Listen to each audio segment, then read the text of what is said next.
Wind down on carbs. By this point, you have gotten used to eating keto foods. Again, we are displacing, not replacing. The focus here at this point is to highlight the keto items in your meals.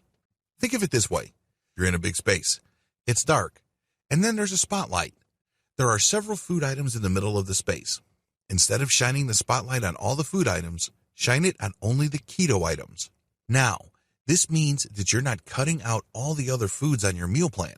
You're just emphasizing, as far as your attention and your taste buds go, the keto-friendly items. This is how you prepare yourself for the scale-down process. Otherwise, it's easy to just hit a plateau. Seriously, I've seen this happen.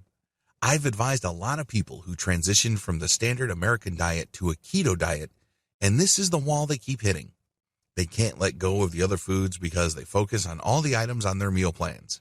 You have to start looking forward to the keto items. You have to start celebrating their taste profiles. Get yourself excited about these foods more than the diet. This is a key change in your mindset because a lot of people who are pumped up about the keto diet are pumped up about the weight loss. Let's be completely honest here. They couldn't really care less about the taste. A lot actually have misgivings, but they are excited about finally getting rid of that nasty spare tire they've been lugging around in their midsection since what seems like forever. Believe me, I understand where these individuals are coming from. But until and unless you get excited about the food itself, instead of the diet, or what you could get from the diet, you're going to have a tough time. There, I said it. Sure, you may lose quite a bit of weight. It may seem, at least from the outside, that you're doing well, but eventually something will get knocked loose. It's only a matter of time until you go back to your old eating patterns because you focus on all the items in your meal plan. Unfortunately, not all of them are keto-friendly. This is why it's really important to get used to eating keto foods and highlight them or focus on them more when you eat. When you're looking forward to your next meal, get excited about the keto food items. Do this for several days, if not weeks, and then you will be ready for the scale-down process. Start to scale down your carb intake dramatically. Please understand that your goal here is to trigger ketosis using diet.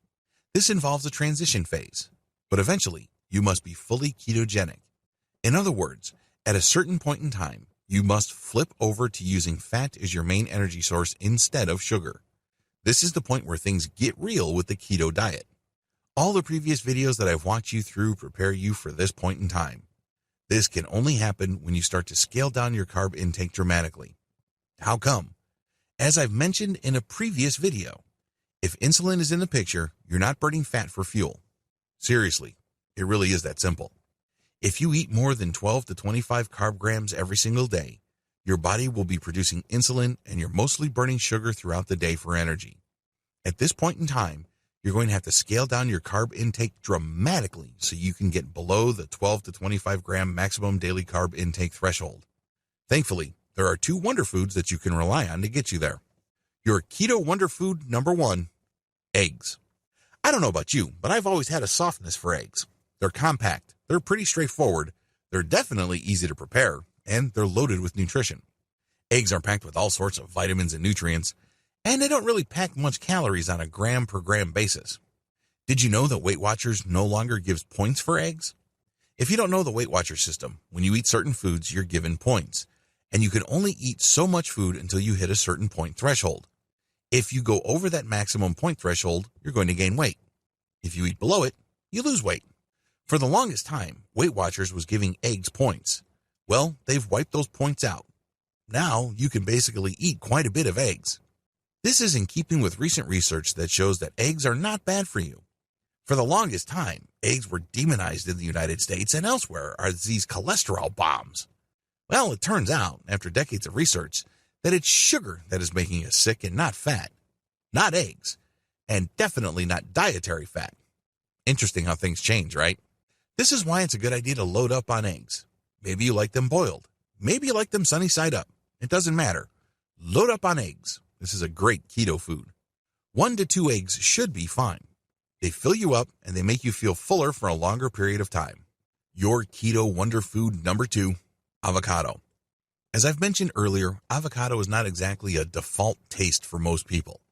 It's not like you wake up one day and you just say, I can't wait to enjoy a plain avocado. That rarely happens. Either you eat avocado in the form of ice cream or you turn it into guacamole. But as a fruit by itself, added into a salad of greens, that takes some doing. It definitely takes some getting used to. But if you really want to take your keto diet to the next level and scale down your carb intake dramatically, load up on avocado.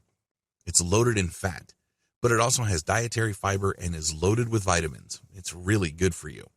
And it is actually easy to get used to because it's very versatile. You can mix it with all sorts of greens. You can mix it with egg. It's good stuff. Your keto wonder food number 3, cauliflower. I include cauliflower here knowing full well that it does have carbohydrates. This is why it's a good idea to use moderate amounts of cauliflower.